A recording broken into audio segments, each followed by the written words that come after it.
boys and girls. I'm doing a shakedown cruise.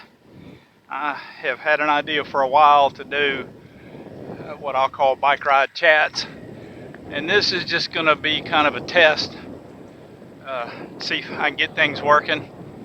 But I am going to try to put some content in there. I've done some rides. This is my GoPro, or really a clone, GoPro clone. And I've got an external mic and I've got a windscreen, but there's been wind noise in the past. And so I've tried to adjust it. I'm going to post this either way if it comes out, work on the wind noise later. But I'm just going to go for a little ride. It's already getting hot. It's near lunch today, Wednesday. And just kind of enjoy the time out. It's a little cooler moving around on the bike. But talk about a few things, and hopefully this kind of format works out. Let me know what you think. I mean, clearly if there's technical issues, I'll work on those, but just in terms of the format and the ride and the video, I hope I've got the camera angle decent. But again, those kind of technical things I'll work out if you guys like this, and I'll post it to YouTube and Facebook. So I'm just tooling around the neighborhood. I'll probably go into another neighborhood or two, and on the e-bike, Magicycle. And I'm not going to go very fast. Try to make the format better for this video. But I thought I'd talk today about the 5 big questions in life, or at least I think the questions that most folks have.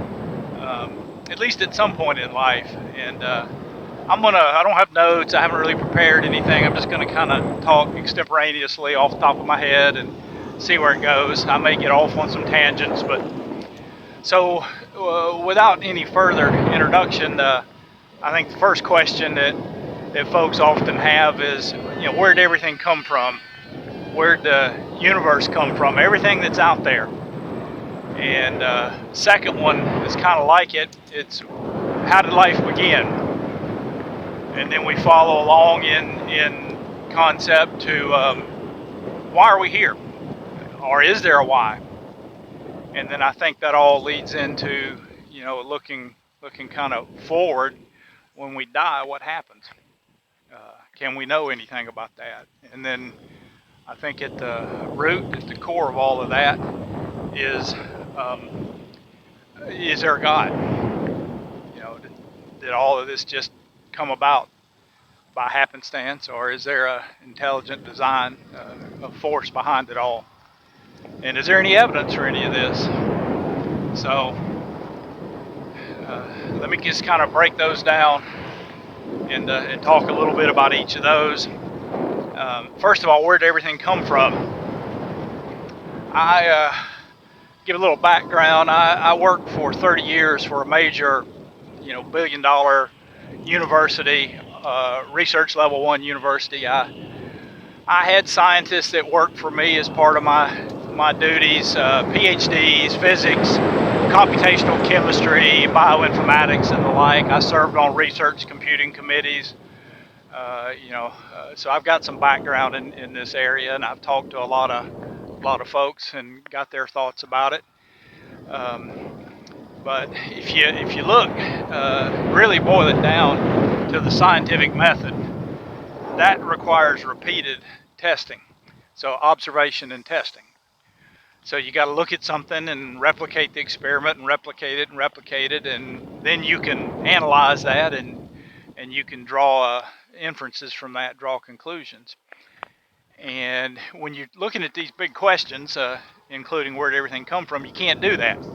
You got to kind of look at, evidence around forensics, if you will, and other historical and physical science evidence, and try to draw a conclusion. And science really doesn't know where everything came from. I mean, there's speculation, there's hypotheses that are out there and theories, and the current prevailing theory is the Big Bang, that basically from nothing everything sprung forth in the universe and has been spreading out ever since.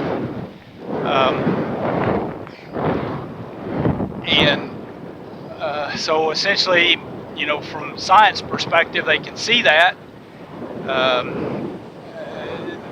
Essentially, everything came from nothing in that understanding.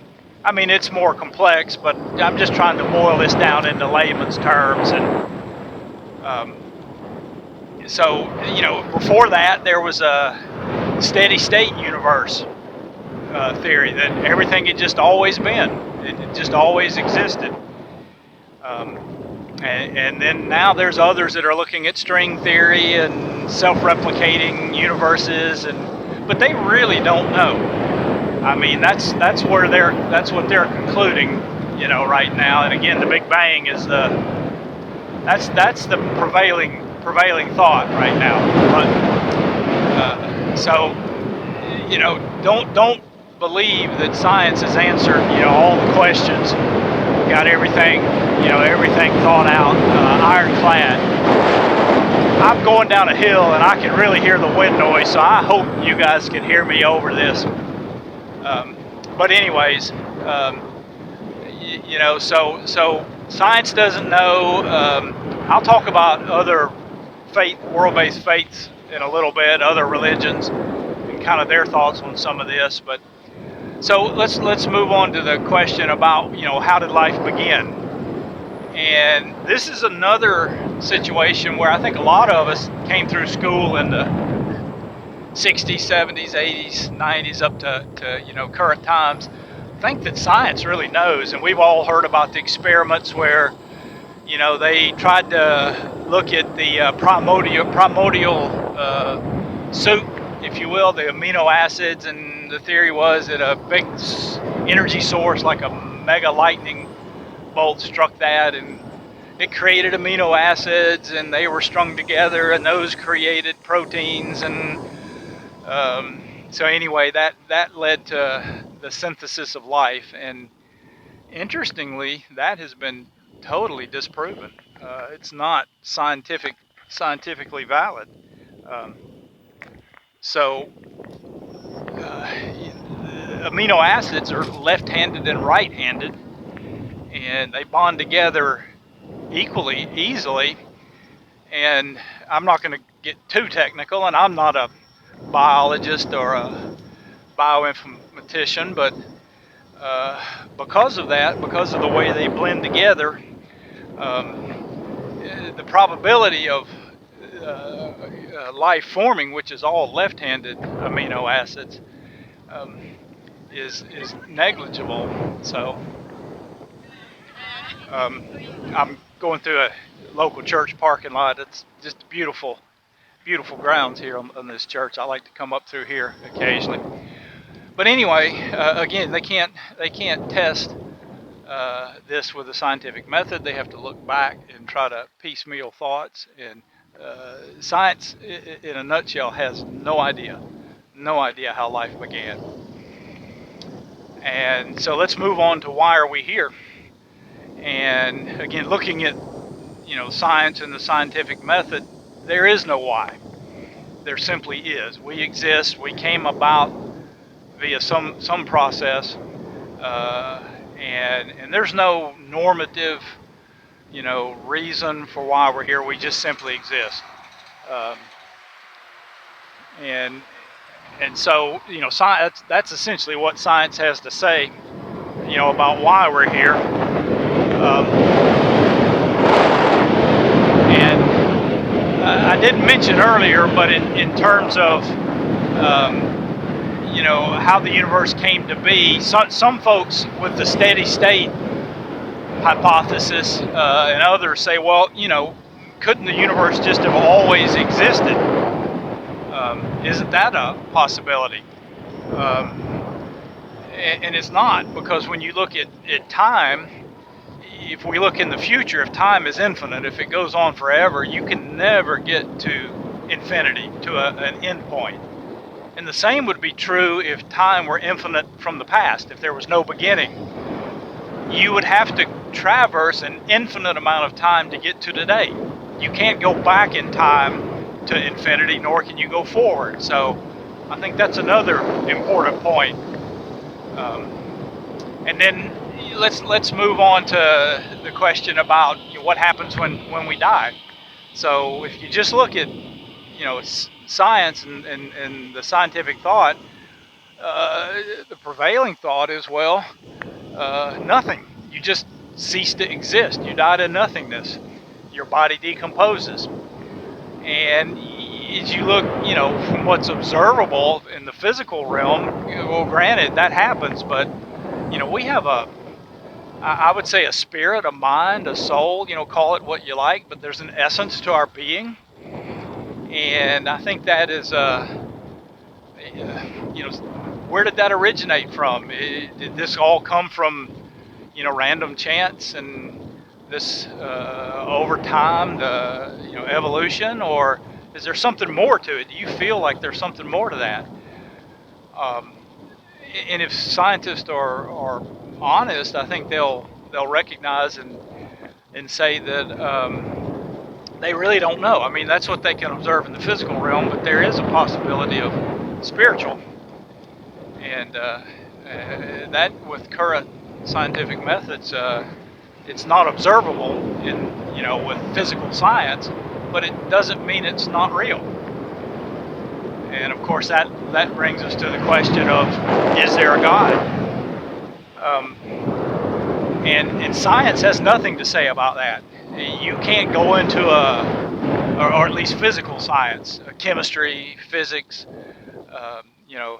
these kind of hard science disciplines. You can't go into a laboratory and prove that one way or another. As an example, we might ask, did George Washington live? And I think most of us, would say, yeah, there's evidence that he lived. But if you think about it, there's not hard physical science. You can't go into a laboratory and prove that. Even if you were to have, say, for instance, some DNA, a lock of his hair or something, which probably exists at Mount Vernon, you can analyze that and you can trace some genetics, but you can't prove that that was George Washington and that he actually lived. You've got to rely on other forms of science, historical science, which is important and it shouldn't be discounted. I mean, yeah, history can have issues, but if you've got credible eyewitnesses and insurmountable evidence, even if some of it conflicts, you can draw some pretty strong conclusions. For instance, George Washington lived. He was the first president of the United States, and he did certain things. Now, some of it's been embellished, and throwing the silver dollar across the river and things like that. We can pretty much say that didn't happen, but the fact that he lived and was the first president is, we can discern that via the historical record. And so, I think we can use that kind of evidence when we look at the Bible and say, is it true? Does this book contain true accounts? Are they embellished? Are they just made up? And I think when you look at it, it's kind of a self authorizing book in a sense, if you will. And a lot of that comes from the fact that it does contain a lot of prophecy, predictive prophecy, that has come true. If you analyze it in detail, about a quarter of it, about 26% of all verses are prophetic in nature. And they can be tested. And there are about 2,000 predictive prophecies in the Bible, many of which are just very, very specific. And they've almost all been fulfilled already. So there's a few left that really deal with the end time events. And those remain to be fulfilled. Just a few. But out of that 2,000, almost all have been fulfilled and accurately without any error. And I think if you look in detail, study it, you'll come to the same conclusion. And the eyewitnesses that wrote the New Testament, they were either eyewitnesses to Jesus' life, or they were recording eyewitness testimony. So, and it was written, the New Testament was written within, probably the book of Mark, within about 7 years of the crucifixion and resurrection. And all the rest, John being probably the latest of the Gospels, it was written, was within a few decades, and there was plenty of people alive who could refute that if it didn't happen. They would have refuted it. How would Christianity have taken off? But people didn't refute it by and large. So that I think is some evidence for it being historically accurate. And when you take all of that into consideration, when you look at the history and the predictive prophecy, the nature of the Bible, it's 40 authors, 66 books, written over 1,500 years on 3 different continents, and it hangs together. I mean, all of it really points to Christ and His life and His birth, death, resurrection. So I think the evidence, when you dive into it in great detail, you may believe that it's been disproven via science or otherwise, modern technology, but that's just not the case. I mean, if you earnestly delve into it and look for yourself. And there's a lot more. I'm not gonna. I'll put a link to this on this video when I post it. I've written some articles on this, and we'll have more evidence there, because I'm driving and trying to concentrate on that and enjoying the day, and of course I'm going to miss some things. Just trying to point out some of the highlights there. When we look at that question, of is there a God? Is the Bible true? I've come to the conclusion, that absolutely that's the case.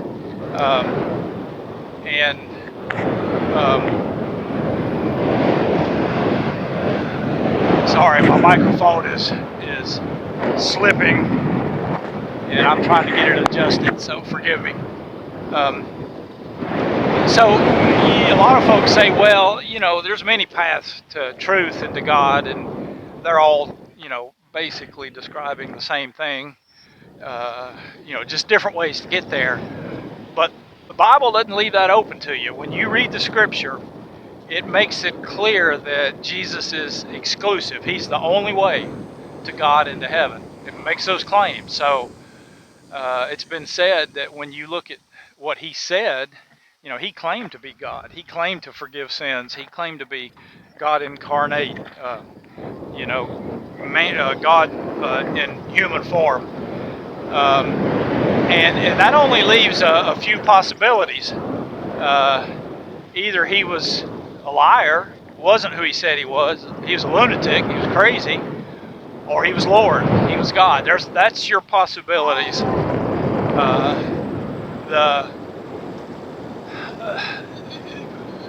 What some people say is, well, yeah, He's not God, but He was just a great man, a great teacher, and He didn't leave that open.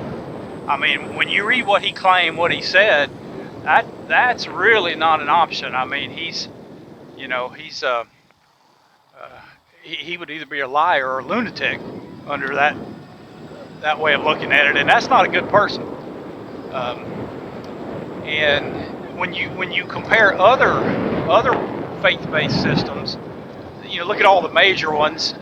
Essentially, they originated from a single person, almost all of them. A couple of exceptions, but almost all of them. And that person either had supposed dreams or a revelation. Muhammad is an example where he said that over 23 years he had these revelations in a cave, and but it came from him essentially. And Buddhism is the philosophy and thoughts of one man, and Confucianism is a similar. And you go through, and Hinduism is a blending of billions of gods and multiple cultures. So when you go through and look at all of this, they just don't hold up with the evidence. They don't have the predictive prophecy, and in particular, the Bible predicted that the Messiah, Christ, would be born, that he would live, take away the sins of the world through his atoning sacrifice on the cross, and that he would be resurrected and conquer death. Um, and they certainly don't have anything like that. And again, I mentioned earlier about the Bible being written by 40 different authors and different continents in over 1,500 years, and all hangs together. And yeah, there are some supposed conflicts in it, but when you really look at those in detail, they're not. Certainly some things translation-wise over the years, you've got to be sure to study the original Greek and Hebrew in places to be sure that you're getting the understanding. But these translation errors don't affect core doctrine. They're typically very minor. As an example, the hey buddy, hey buddy, the when you look at the Dead Sea Scrolls, I think it was 947 years that had elapsed since the last copy was known of the Old Testament or parts of the Old Testament, and they looked at the book of Isaiah, and there was just, I don't remember the number, but 20 or 30 discrepancies over that 1,000 years, and they were just grammatical, um, you know, issues. They didn't affect anything about what the book of Isaiah says. And the New Testament, there's more copies around of that than any book from antiquity. And again, there are some crazy translations where people have purposely tried to manipulate the Bible, but that's not what I'm talking about. I'm talking about your core translations where people have looked either word for word or phrase for phrase and made attempts to make an honest translation, um, out of the Bible. So, and you'll find that it just holds together. And again, I'm going to put some links to this. I've got a lot of detail about more evidence for the Bible and why it stands the test of time and why it's you can trust what it says as being authoritative. And people will say, well, it was written by man, so you can't trust it. And true, but God uses people. That's how He uses people. He uses people to bring each other to faith, and He's God is Spirit, God the Father, um, and the Holy Spirit. Um, the Holy Spirit, according to the Bible, God, through the Holy Spirit, used people to write His message. And yeah, some people are going to scoff at that, but when you take it in totality, everything I'm talking about, there's nothing to say that that's not so. And again, science can't measure or observe that. Doesn't mean it's not true. Science can't measure love or tell if somebody loves another person. I mean, you can look at certain attributes, but you might pick a wealthy person very wealthy person who is dating someone, and they feel like this person loves them, but they can't ask a scientist to come measure that and prove that to them. That's just outside of the realm of science. So, I think it's inappropriate to worship at the altar of science. That's the way I call it. I think that's pseudo-intellectualism to do that. Science is a wonderful tool. It's brought many, many advantages to life, but it has limitations like any tool. And I think a person that's truly scientifically minded will recognize that. This is our little, digressing for a moment, it's our little neighborhood park here. I don't know how much it'll come through on the camera. I'm not going to go down there, but it's beautiful right there on Barber Creek. I like to stop there a lot of times on my bike rides.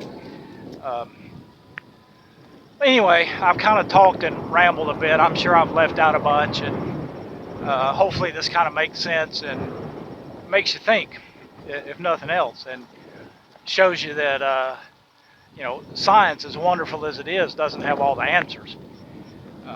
And so my encouragement to you is to consider this, consider what I've said, and see if it makes sense, and kind of dig into it for yourself. Look at the evidence. Look at these links that I send, and of course, don't take my word for it. But just look at that and see if there's any truth, and look at all sides. See what holds water. And again, come back to those 5 core questions that I started with, and how do you answer those? Where did everything come from? How did life begin? Why are we here? Is there a God? And what happens when we die? Because that all matters. Something's going to happen when you die, that's for sure. And you're staking your eternal soul, your being, on how you answer those questions. And I'm going to ask, by what evidence or authority, do you use to answer those questions? So anyway, I'm going to quit talking. I don't even know if this camera recorded this. I'm trying to get it tested, and again, hopefully the wind noise wasn't bad, but if you watched all the way through, well, you've certainly got some stamina, and I really appreciate it. And I'd like to know what you think. Post a comment. Is this me worth doing, these kind of, bike ride chats, if you will? So, y'all be blessed. Have a wonderful day.